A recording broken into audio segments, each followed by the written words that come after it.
ലാലേട്ടൻ വന്ന ദിവസമായിരുന്നു, അറിയാലോ, ഇന്ന് സൺഡേ ആണ്. അപ്പോ ആര്യനായിരുന്നു ഇന്നത്തെ ഇര. ഇന്നലെയും ആര്യൻ തന്നെ ആയിരുന്നു ഇര. എന്നാലും ഇന്ന് ആര്യന് നല്ലോണം കിട്ടി. ഇന്നലത്തെക്കാൾ കുറച്ചുകൂടെ ഇന്ന് ആര്യന് കിട്ടി. അപ്പൊ ആര്യന് ചെറിയൊരു അഹങ്കാരം, ഇത്തിരി, അതായത് നല്ല രീതിക്ക് അഹങ്കാരം ഉണ്ടായിരുന്നു. അത് ഒരു ചെറിയ രീതിക്ക് ഒന്ന് കുറഞ്ഞതുപോലെ തോന്നി. പിന്നെ ആര്യന്റെ ക്യാപ്റ്റൻസിയെ പറ്റി കംപ്ലൈന്റ്സ് പറയാനേ ആൾക്കാരുള്ളൂ. കാരണം ഭയങ്കര മോശം ഇടപാടായിരുന്നു ആര്യന്റെ ക്യാപ്റ്റൻസി എന്നാണ് പറയുന്നത്. അതിൽ അനീഷ് പറഞ്ഞ ഒരു തഗ് എന്ന് വെച്ച് കഴിഞ്ഞാൽ, കഴിഞ്ഞ 3 ക്യാപ്റ്റന്മാരിൽ, അതായത് അനീഷ്, ഷാനവാസ്, അടുത്ത ആര്യൻ, ഈ 3 പേരിലെ ഏറ്റവും മോശം ആര്യനായിരുന്നു എന്നാണ് പറയുന്നത്. പക്ഷേ അനീഷിന്റെ ക്യാപ്റ്റൻസിയെ കുറിച്ചും മറ്റുള്ളവർക്ക് ഇതേ മറുപടി തന്നെയാണ് പറയാനുള്ളത്, വളരെ മോശമെന്ന്. ഭക്ഷണം ലേറ്റ് ആയിട്ടാണ് കൊടുത്തിരുന്നത് എന്നുള്ള ഒരു പരാതി എല്ലാവർക്കും ഉണ്ടായിരുന്നല്ലോ. അപ്പോൾ എന്താണ്, രാവിലെ ഒരു 11:30-12 മണി ആ ഒരു ടൈമിലാണ് ഭക്ഷണം കൊടുത്തോണ്ടിരുന്നത്. ആ ഒരു ഇതിനെപ്പറ്റി ലാലേട്ടൻ ചോദിച്ചു. പിന്നെ കോഫി ഒളിപ്പിച്ച് വെച്ചതിനെ പറ്റിയും ചോദിച്ചു. ജിസയിൽ കോഫി പൗഡർ ഒളിപ്പിച്ച് വെച്ചതിന്. അപ്പൊ ജിസയിൽ പറഞ്ഞ മറുപടി എന്ന് വെച്ചാൽ, തീർന്നു പോകാതിരിക്കാൻ വേണ്ടിയിട്ട് ഒരു ബാക്കപ്പിന് വേണ്ടി മാറ്റി വെച്ചതാണ്. അപ്പോൾ ശരത്ത് പറഞ്ഞു അങ്ങനെ അല്ല സംഭവം, അത് ശരിക്കും മാറ്റി വെച്ചത് തന്നെയാണ്, അവർക്ക് പിന്നീട് ഇട്ട് കുടിക്കാൻ വേണ്ടിയിട്ട് മാറ്റി വെച്ചതാണ് എന്ന് പറഞ്ഞു. ക്യാപ്റ്റൻസി നല്ലതായിരുന്നോ എന്നുള്ള ചോദ്യത്തിന് ഒരാൾ പോലും നല്ലതായിരുന്നു എന്ന് മറുപടി പറഞ്ഞിട്ടില്ല. ആര്യന്റെ കൂട്ടുകെട്ടിലുണ്ടായിരുന്ന ആൾക്കാർ, ജിസൈൽ, റെന, അക്ബർ, അങ്ങനെയുള്ള ആൾക്കാർ പോലും ആ ക്യാപ്റ്റൻസി നല്ലതായിരുന്നു എന്ന് പറഞ്ഞിട്ടില്ല. ശൈത്യയുടെ ലൈഫ് സ്റ്റോറി പറഞ്ഞപ്പോൾ ആര്യൻ പുച്ഛിച്ച് ചിരിച്ചതിനെ പറ്റി എല്ലാവരോടും ചോദിച്ചു. അത് ഭയങ്കര മോശമാണെന്ന് പറഞ്ഞു. അത് ഭയങ്കര മോശമായിട്ടുള്ള ഒരു സംഭവമല്ലേ ആര്യൻ ചെയ്തത്? എന്നിട്ട് അതിനെ ന്യായീകരിച്ച് അത് നടുവേദനയാണെന്ന് പറഞ്ഞിട്ട് അതിനെ ന്യായീകരിച്ച് കള്ളത്തരം കൂടി പറഞ്ഞത് ഭയങ്കര മോശമല്ലേ?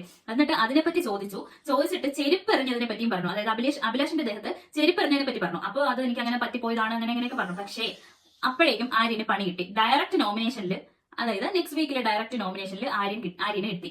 അക്ബറിന്റെ നോട്ടം ശരിയല്ല എന്ന് ഷാനവാസും പറഞ്ഞു. അനു കഴിഞ്ഞ ഫസ്റ്റ് വീക്കിൽ പറഞ്ഞു, ഇപ്പം ഷാനവാസ് പറഞ്ഞു. സത്യം പറഞ്ഞാൽ അങ്ങനെ പറഞ്ഞപ്പോൾ അക്ബർ അങ്ങ് ഞെട്ടിപ്പോയി. എന്താണ് അങ്ങനെ പറഞ്ഞത് എന്ന് ആലോചിച്ചിട്ട് ഞെട്ടിപ്പോയി. പക്ഷേ അങ്ങനെ ഒരിക്കലും ഷാനവാസ് പറയുന്ന അക്ബർ ചിന്തിച്ചിട്ടുണ്ടാവില്ല. അതുകൊണ്ടായിരിക്കും പെട്ടെന്ന് ഇങ്ങനെ കേട്ടപ്പോൾ ഉള്ള ഒരു ഞെട്ടലുണ്ട്, ഇങ്ങനെ അങ്ങനെ ഇരിക്കുന്നുണ്ട്.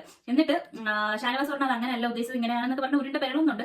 പക്ഷേ ശരിക്കും പറഞ്ഞാൽ ഷാനവാസ് ഒരാളെ പിടിച്ചിരുത്തി ഈ കാര്യം പറയാനായിട്ട് പിടിച്ചിരുത്തി പറഞ്ഞതാണ്. സരികയുടെ ഹോട്ട് സീറ്റില് അപ്പാനിയും ഷാനവാസും ഇന്ന് ലാലേട്ടൻ പറഞ്ഞു അവർ രണ്ടുപേരെ ഇരുത്തി ക്വസ്റ്റ്യൻ ചെയ്യാൻ പറഞ്ഞു. അപ്പാനിയോട് സരിക കുറേയൊക്കെ രണ്ടുപേരോടും ഇങ്ങനെ സംസാരിച്ചപ്പോൾ അപ്പാനി തിരിച്ച് എതിർത്ത് എന്തൊക്കെയോ പറഞ്ഞു. പക്ഷേ ഷാനവാസ് ഒന്നും പറയാതെ വളരെ കാമായിട്ട് ഞാൻ അങ്ങനെയാണ്, എനിക്ക് എന്ത് ചെയ്യാൻ പറ്റും, അങ്ങനെ ആയിപ്പോയി. ആ രീതിക്ക് സംസാരിച്ച് പുച്ഛിച്ച് തള്ളി. കഴിഞ്ഞ വീക്കില് വേറൊരു സംഭവം ഉണ്ടായില്ലേ, അപ്പാനിക്ക് ദേഹത്തളർച്ച വന്നത് അനു നെഗറ്റീവ് എനർജി കൊടുത്തിട്ടാണ് എന്ന് ശൈത്യ പറഞ്ഞത്. അതും ചോദ്യം ചെയ്തു. അതായത് ശൈത്യയുടെ കള്ളത്തരം ഒരുവിധം അനുവിന് മനസ്സിലായി, ശൈത്യ കൂടെ നിന്ന് ചതിക്കാണെന്നുള്ള കാര്യം. അപ്പൊ അത് ലാലേട്ടൻ ഇങ്ങനെ പറഞ്ഞു.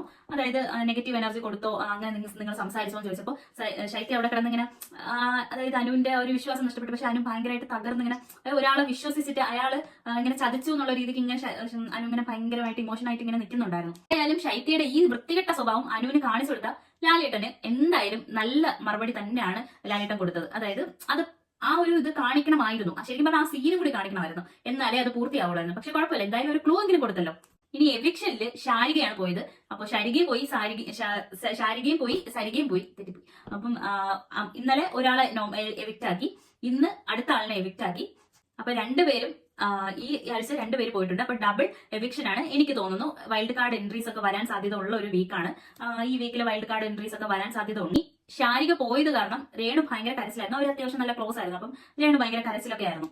അക്ബറിന്റെ പാരഡി പാട്ടുകളെ പറ്റി നല്ല അഭിപ്രായമാണ്. അതായത് നല്ല പാട്ടുകൾ തന്നെയായിരുന്നു. എനിക്കും പേഴ്സണലി എനിക്ക് നന്നായിട്ട് ഇഷ്ടപ്പെട്ടു അക്ബറിന്റെ പാരഡി. എല്ലാവരും കളിയാക്കിയാണ് സംസാരിച്ചത്, പക്ഷെ എന്നാലും നല്ലതായിരുന്നു. പിന്നെ ആദിലയുടെ ബർത്ത്ഡേ ആണെന്ന്. അപ്പോൾ അതിന് വേണ്ടിയിട്ട് നൂറ അവരെല്ലാ ഇയറിലും സെലിബ്രേറ്റ് ചെയ്യാറുള്ളതാണ്. അപ്പോൾ ഒരു കേക്ക് വേണമെന്ന് ആവശ്യപ്പെട്ടു. പക്ഷെ കേക്കൊന്നും കൊടുത്തില്ല. ഇന്നാണ് ബർത്ത്ഡേ, പക്ഷെ കേക്കൊന്നും കൊടുത്തില്ല. പിന്നെ അവർ തമ്മിൽ എന്തൊക്കെയോ ഇങ്ങനെ അതിലെ നൂറയും തമ്മിൽ സംസാരിക്കുന്നുണ്ട്. അതായത് എനിക്ക് അന്ന് അക്ബർ അതായത് പ്ലസ്സിൽ എന്തെങ്കിലും ആയിരിക്കും കാണിച്ചത്, അല്ലെങ്കിൽ എനിക്ക് അതായത് അക്ബർ എന്തോ സംസാരിച്ചു, ഇവരുടെ റിലേഷൻഷിപ്പിനെ പറ്റി നെഗറ്റീവായിട്ട് എന്തോ സംസാരിച്ചു. അപ്പൊ അത് പറഞ്ഞ് നൂറ കരയുന്നുണ്ട്. അപ്പൊ അതിൽ സമാധാനപ്പെടുത്താൻ പറയുന്നുണ്ട്, നമ്മുടെ പേരൻസിന് പോലും നമ്മളെ മനസ്സിലാക്കാൻ പറ്റിയിട്ടില്ല, നമ്മുടെ റിലേഷൻഷിപ്പ് എന്താണെന്ന് മനസ്സിലാക്കാൻ പറ്റിയിട്ടില്ല, പിന്നെയാണോ പുറത്തുള്ളവരെന്നൊക്കെ പറയുന്നതിന് സമാധാനിപ്പിക്കും.